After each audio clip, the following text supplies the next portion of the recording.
तेणु भगवान कृष्ण चोरी करे गोपी मानकर वस्त्र गोपी मानकर वसन को चोरी करदेले कदम्ब डाले नहीं थोईदेले समस्त देह उलग्न हो गला तेने कौन करेंगे गोपी मान कहले हे कृष्ण हे केशव तमें जेमिति वस्त्र नहींच सेमिति वस्त्र भलरे भलरे फेरई दियो भगवान कृष्ण कहले ना वस्त्र तो तुमर मु कौन पे फेरईवा को जीवी तुम निजे आनिक वस्त्र लेके जाओ ना अच्छी कोठी ना से कदम गछ मूल ना या कौन संभव योग्य कथा देहरे वस्त्र ना आम केमी जाकि आनी भगवान कृष्ण कहले तुमको मु कौन जानी तुम वस्त्र मु चोरी कली ना कौन ना तुम जल उलग्न होकर स्नान करुल जल जने देवता तुम उलग्न होकर तुम स्नान कल निजे जने देवता को तुम अपमान कल मुझे तुम वस्त्र को चोरी कर गोपी मैंने कहले हौ प्रभु ठीक अच्छे मु तो आपणकर आमे तो सब आपणकर तेणु आम शरीर को जे आपण देखिदेले सेतिपे आमे द्विधा करूना हूँ आमे दुई हाथ टेकी आपण पाखरे समर्पित हो जाउछु हे जगदीश आपण हमको रक्षा करंतु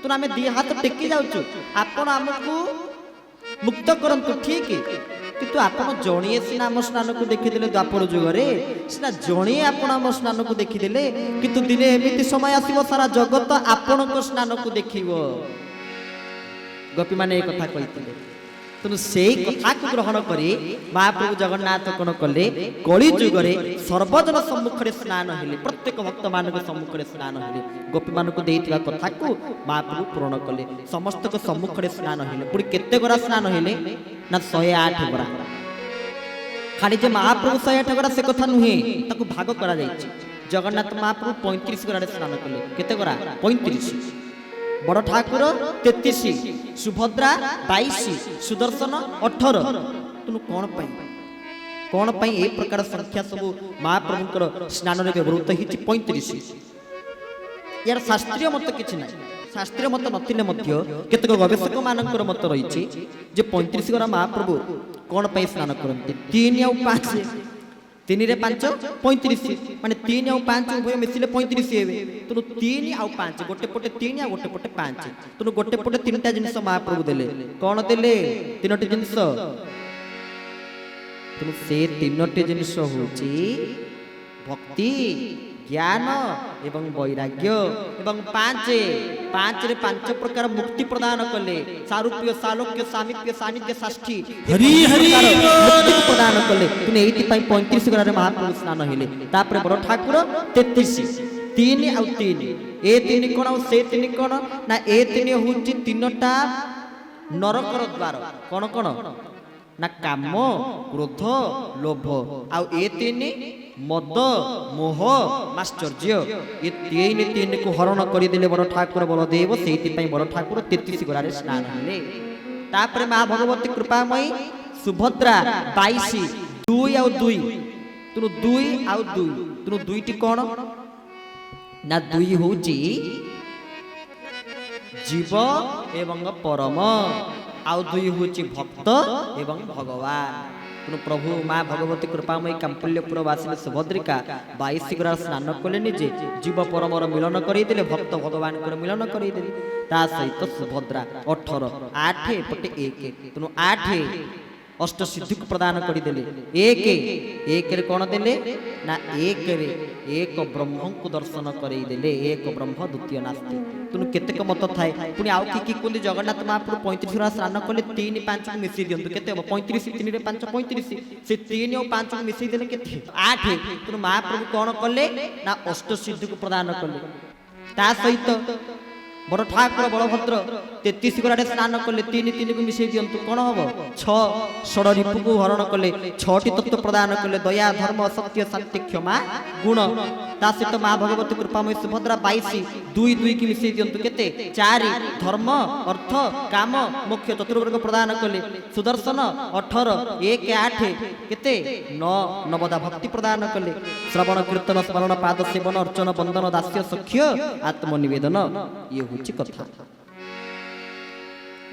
ते माँ माने बापा माने जितेबले ए प्रकार व्यवहृत होती महाप्रभुकर स्नान रे ए संख्यार व्यवहृत होती ता सहित 108 माने कौन पूर्ण समर्पित हो 2 हाथ टेकी देवा होची 108 आप कहे कौन 2 हाथ टेकी समर्पित हवा जदि आमे निज निज आंगुली रे निज शरीर को मापिबा आमे केते आंगुल हवा 84 आंगुल केते आंगुल हवा 84 आंगुल কিন্তু যদি নিজে 2 হাত টেকি দেবা তাহলে কেতে আঙ্গুল হওয়া জানନ୍ତି 108 আঙ্গুল।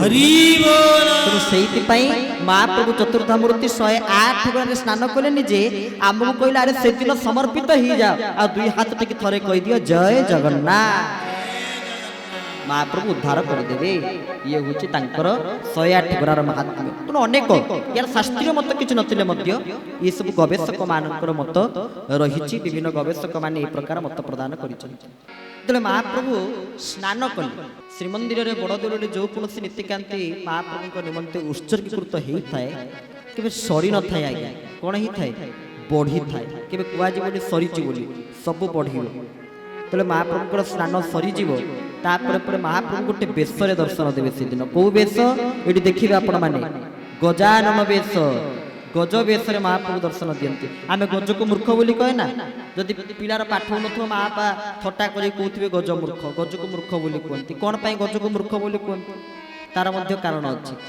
ଖରାଦିନ ଆଗକୁ ଖରାଦିନ ଆସୁଛି, ଖରାଦିନ ଆସିଯିବ, ଗଜ କହିବ କ'ଣ ଏଡେ ଜୋରେ ଗରମ ଲାଗିଲାଣି, ଖରା ଲାଗିଲାଣି, ଯାଇକି ପୋଖରୀରେ ବୁଡ଼ିକି ସ୍ନାନ କରିକି ଆସିବ।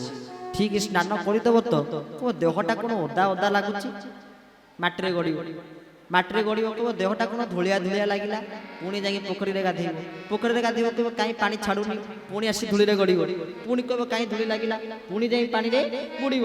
ତେଣୁ ଯିଏ ପାଣିରେ ବୁଡ଼ୁଛି, ମାଟିରେ ବୁଡ଼ୁଛି, ମାଟିରେ ବୁଡ଼ୁଛି, ପାଣିରେ ବୁଡ଼ୁଛି, ଆଉ ତାକୁ ମୂର୍ଖ କୁହାଯିବ, କାହାକୁ ମୂର୍ଖ କୁହାଯିବ? ସେଇଥିପାଇଁ ଗଜକୁ ମୂର୍ଖ ବୋଲି କୁହାଯାଇଛି। କିନ୍ତୁ ବାସ୍ତବିକ ବିଚାର କରିବା ପାଇଁ ଗଲେ ଗଣେଶଙ୍କ ମୁଖଟା କୋଉ ଭଳିଆ? ଗଜ ଭଳିଆ, ନୁହେଁ କି? ଅତି ବଡ଼ି ଜଗନ୍ନାଥ ସେଠି ଭାଗବତରେ ଲେଖିଛନ୍ତି, କ'ଣ କହିଛନ୍ତି? ବନ୍ଦଇ ଦେବ ଲମ୍ବୋଦର ଆସ ଅଙ୍କୁଶ ବେନିକର ଆହା ଗୋବିନ୍ଦ ଗୋବିନ୍ଦ ଗୋବିନ୍ଦ ମଧୁକରଛି ମକରଦ ଫୁଲ ଜଠର ସୁନ୍ଦର ଗଜବଦନ ଗଣେଶ୍ୱର ଗୋବିନ୍ଦ ଗୋବିନ୍ଦ ଗୋବିନ୍ଦ ମଧୁକରଛି ମକରଦ ଆହା ଶ୍ୟାମ ସୁନ୍ଦର ତନୁବନ ଅଶେଷ ବିଘ୍ନ ବିନାଶନ ଗୋବିନ୍ଦ ଗୋବିନ୍ଦ ଗୋବିନ୍ଦ ମଧୁକରଛି ମକରଦ। बोल श्री जगन्नाथ महाप्रभु के ଜୟ। बंदई देव लबंदर पाश अंकुश बेनिकर पृथुल जठर सुंदर गज बदन गणेश्वर। अरे गणेश मुख भी तो गज समान ना, किंतु तापर भी भगवान गणेश हो गले कौन? विद्यादाता।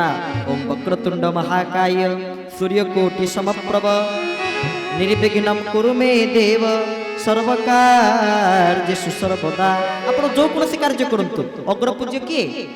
गणेश गणपति। तेणु प्रत्येक कार्यर आरंभ जहाँ को आवाहन करा सी होती खरपंस्तुलतनम गजेन्द्र वदन लंबोदरं सुंदरम। गणेश को आवाहन कर कार्य आरंभ करा आ गजर अनेक भूमिका, विशेषकर आम उत्कल कौन भूमिका? आपण जीवे विभिन्न राज्य में विभिन्न प्रकार रजा पाइबे। कौटी अश्वपति, कौटी छत्रपति, तो कौटी नरपति, किंतु आम रजा, आम रजा ना कौन? गजपति दिव्य सिंह देव गजपति बोली कहुए। गजपति कहुए कौन पाई? गजपति कहुए गजपति। थे चिंता करंतु जगन्नाथ मुख को आप देखिए तो महाप्रभु मुख। अच्छा, महाप्रभु को ओठटा अधर रंगटा कौ भाया? नाली, नाली अधर। कौन पाई नाली अधर? तार कारण जगन्नाथ महाप्रभु होचंती एमिति ठाकुर जे पकाल हाथ को घी बढ़िया। जगन्नाथ आम खांटी ओडिया। जगन्नाथ हेले खांटी ओडिया ठाकुर। आजिकल सीना आम धीरे धीरे ओडिया को भूली गले, ए धीरे धीरे आम ओडिया परंपरा को भूली गले, धीरे धीरे आम उत्कलीय परंपरा को क्रमशः ह्रास पाइबा को बसिला। से कथा न कहवा भल। आम दिने यही पाखरे निकटरे गोटे कार्यक्रम आसी था हरिकथा बाणी सेवा प्रदान करने निमंते। आगे किसी छोट पिला पार्टी करते, छोट छुआ किसी पार्टी करते। तेणु छोट छुआ को चुप करने सबुठ भल उपाय हूँ प्रश्न पचार। छोट छुआ किसी बसते गोटे प्रश्न पचारे, कहले छुआ पार्टी तो कर। अच्छा कहल गोटे प्रश्न, आम इंग्राजी नववर्ष के सब कहले जनवरी 1 तारिख। कहले आम ओडिया नववर्ष उत्कल नववर्ष के पिला सब चुप, ये ताको अनुची या अनुची। तापर सेकेंड प्रश्न पचारे, कहले एबीसीडी केतला लेटर? सब कहले 26। अच्छा ओडिया, ओडिया वर्णमाला केते अक्षर? कहले देखी, पार्टी चुप। तो आमे आम भाषा ठू आम परंपरा ठू आमे बहुत दूर रे। आजिकल के पिला को आपण पचारि परंती, अरे ফোন বাবদরে মোবাইল বাবদরে যাহা পচারিবে সে ফোন মেকানিক সবু বতেই দেবে, সব কইদেবে এইটা এমতি হব, সেটা সেমতি হব, সেইটা এমতি হব, এমতি হব বতেই দেবে। তাଙ୍କୁ ସେଇ ଜାଗାରେ ପଚାରିବେ କବି ସୂର୍ଯ୍ୟ କିଏ, ପଲ୍ଲୀ କବି କିଏ, ବ୍ୟାସ କବି କିଏ, କବି ସମ୍ରାଟ କିଏ? ଆମେ ଗ୍ୟାରେଣ୍ଟି ଦେଉଛୁ ଆଜିକାଲିକା ପିଲାଙ୍କୁ ଆପଣ ପଚାରିବେ ତା ଭିତରୁ 95% ଉତ୍ତର ଦେଇପାରିବେ ନାହିଁ। 95% ଉତ୍ତର ଦେଇପାରିବେ। ଗଣକବି କିଏ, କି ପଲ୍ଲୀ କବି କିଏ, କି ବ୍ୟାସ କବି କିଏ, କି କବି ସମ୍ରାଟ କିଏ, କବି ସୂର୍ଯ୍ୟ କିଏ? ଆମେ ଆଠୁ ବର୍ତ୍ତମାନ ବହୁତ ଦୂରରେ ରହିଲେଣି। ଓଡ଼ିଆ ଭାଷା ଓଡ଼ିଆ ସଂସ୍କୃତିଠୁ ଆମେ ବହୁତ ଦୂରେଇ ଗଲେଣି। କିନ୍ତୁ ଜଗନ୍ନାଥ ମହାପ୍ରଭୁ ଓଡ଼ିଆ ଭାଷାକୁ ଏପର୍ଯ୍ୟନ୍ତ ଭୁଲି ନାହାନ୍ତି। ଓଡ଼ିଆର ଚାଲିଚଳନ ପରମ୍ପରାକୁ ଏପର୍ଯ୍ୟନ୍ତ ମହାପ୍ରଭୁ ଭୁଲି ନାହାନ୍ତି। ପଖାଳ ଭାତ ମହାପ୍ରଭୁ ଏବେ ବି ପଖାଳ ଭାତ ଖାଉଛନ୍ତି ନା। ପଖାଳ ଭାତକୁ ଘିଅ ବଢ଼ିଆ କେତେ ପ୍ରକାର ପଖାଳ, ଘି ପଖାଳ, ସୁବାସ ପଖାଳ, ଦହି ପଖାଳ, କେତେ ପ୍ରକାର ପଖାଳ ମହାପ୍ରଭୁ ଗ୍ରହଣ କରୁଛନ୍ତି। ତୋର ପଖାଳ ଖିଆ ଠାକୁର ଜଗନ୍ନାଥ। ଆରେ ତୁ ଏଡ଼େ ବଡ଼େଇ ତ ପଖାଳ ଭାତରେ ଘିଅ ପଡ଼େଇ, ପଖାଳ ଭାତରେ ଘିଅ ପଡ଼ିବ ମହାପ୍ରଭୁ ଆମର ତାକୁ ଗ୍ରହଣ କରିବେ।